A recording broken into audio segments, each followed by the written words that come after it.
Kal Kadosh Beruchim Tiyu.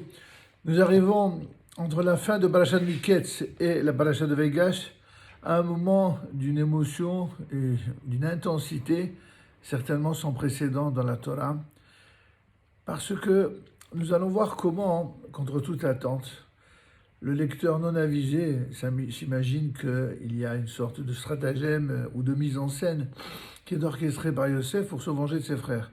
Et en vérité, on va réaliser, en voyant se déployer les psukim devant nous, comment les choses les plus insolites, les plus inattendues vont se produire souvent devant nous.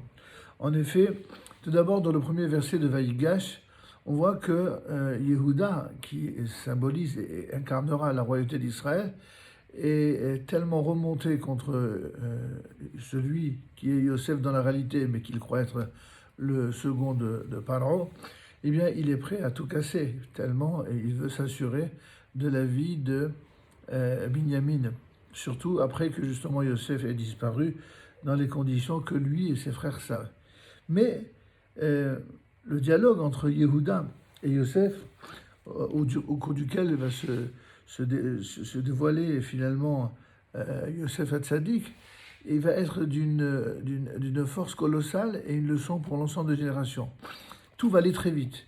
Tout d'abord, il lui parle, il a envie de lui parler durement, et puis finalement, il se retient. Il fait preuve d'une maîtrise absolument incroyable. Et puis finalement, on va se retrouver dans une situation tellement poignante, où il va lui dire, nous avons un père âgé, un jeune frère, qui est enfant de sa vieillesse, son frère est mort, et lui resté seul des enfants de sa mère, son père le chérit, et il lui rappelle tout ce qui s'est passé, tous les mots qui ont été échangés entre Yosef, c'est-à-dire le vice-pharaon, et Yehuda.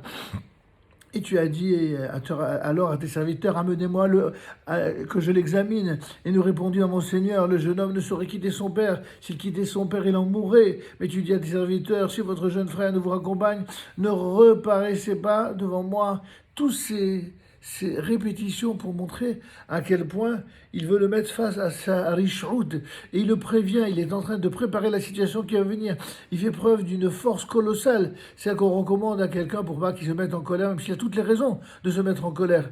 Et cette retenue qui est véritablement royale dans les deux sens du terme. On voit aussi qu'il est sur le point de craquer, il lui dit que vous m'arrachiez, encore celui-ci qui lui arrive malheur, vous aurez précipité cruellement ma vieillesse dans la tombe, c'est Yaakov évidemment qui parlait à ses enfants. Et maintenant, raconte Yehuda, en retournant chez ton serviteur mon père, nous ne serions point accompagnés du jeune homme, sa vie est attachée à la sienne. Certes, ne voyant point paraître le jeune homme, il mourra. J'aurais fait descendre les cheveux blancs de ton serviteur notre père, douloureusement dans la tombe, si je ne te le ramène, je serai coupable à jamais envers mon père, etc. Toutes ces citations que sans doute vous connaissez viennent simplement nous montrer comment, lorsque on arrive au dénouement, où il est dit dans la paracha Yosef Elit Apek, Joseph ne put se contenir malgré tout ce qui l'entourait. Il s'écria, faites sortir tout le monde d'ici, et nul homme ne fut présent lorsque Yosef se fit connaître à ses frères. Pourtant le Midrash en dit davantage. En fait,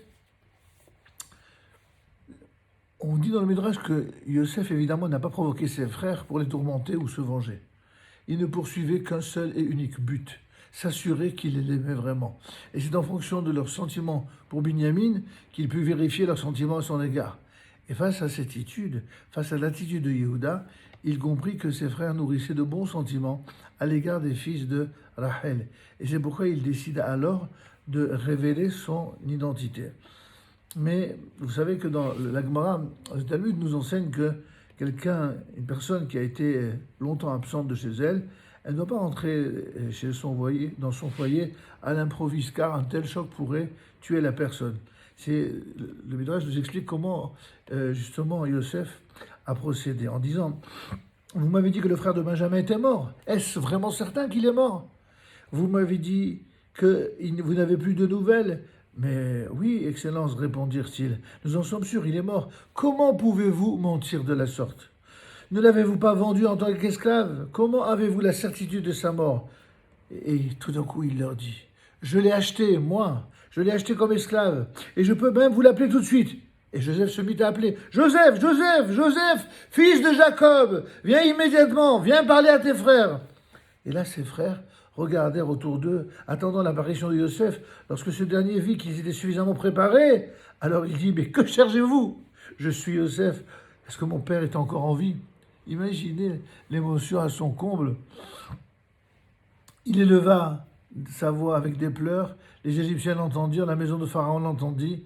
En fait, nous dit le Midrash, Joseph pleura si fort qu'on l'entendit à travers toute la capitale égyptienne jusqu'au palais de Pharaon. Et lorsqu'il dit à ses frères, je suis Joseph, mon père vit-il encore?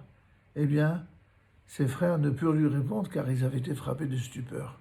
Ce que je voudrais attirer votre attention, mes chers amis, sur le rappel de ces quelques psukim, c'est que dans la vie, c'est au bout d'un cheminement, au bout d'une épreuve, que l'on voit et que l'on réalise rétroactivement tout ce qu'il a fallu endurer pour arriver à ce résultat.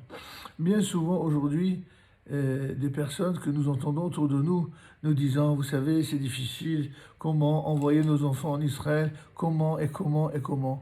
Et nous les invitons à prendre en considération cette histoire, de la méditer en disant, qu'est-ce qui est la preuve d'amour? Est-ce que la preuve d'amour, c'est de vouloir ses enfants à côté de soi à tout prix, ou alors vérifier s'il n'y a pas mieux à faire pour eux? Parfois c'est des études, parfois c'est un déplacement et surtout une élévation. Et dans tous les cas de figure, lorsque nous arrivons dans l'histoire, après plus de 4 exils et plus de 2000 ans de souffrance à travers les nations, eh bien, avoir la capacité de souffrir par amour pour ses enfants, eh bien, de s'en séparer s'il le faut, afin de le mieux les retrouver le jour où Akadosh Baruch Hu le voudra. C'est ça la plus grande preuve d'amour. Et bien sûr, à ce moment-là, la joie sera grande, personne ne pourra plus se contenir, mais au moins tout le temps où chacun se sera fait violence, eh bien, découvrira que c'est pour le bien des générations futures.